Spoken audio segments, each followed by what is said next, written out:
আসসালামু আলাইকুম এবং welcome back to my YouTube channel. তো আপুর বিয়ের পরেও শ্বশুরবাড়ির সবাইকে আমাদের বাসায় দাওয়াত ছিল। এই যে সব খানাপিনা হলো, আরও খাবার ছিল, আমি আসলে সব ব্লগ করি নাই। সবাই মিলে আড্ডা দিচ্ছিল, তখন সবাই বললো আমার হাতের চা খাবে, দেন আমি চলে গেলাম চা বানানোর জন্য। সব সময়ের মতো সবাই বলছে অনেক মজা হয়েছে, হইতে পারে আমাকে প্যাম্পার করার জন্য বলছে, তাও মজাই হয়েছে, কজ দেখেই বোঝা যায়।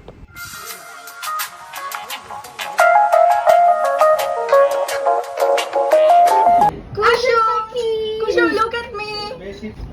Hi, Kushu. আম্মু তার বেআইনের জন্য শপিং করছে। আমার কাছে বটল গ্রিন এই কাতান শাড়িটা খুবই সুন্দর লাগছে, টার্সেল বসানো, আর আঙ্কেলের শার্টটাও সুন্দর। তো আমার খালামণি হচ্ছে মজা করে এদেরকে দিতেছিল, যেন প্রাইজ গিভিং সেরেমনি হয় ওই রকম। তো আমি ভাবছি একদিন আমি আন্টির কাছ থেকে শাড়িটা এনে পরবো।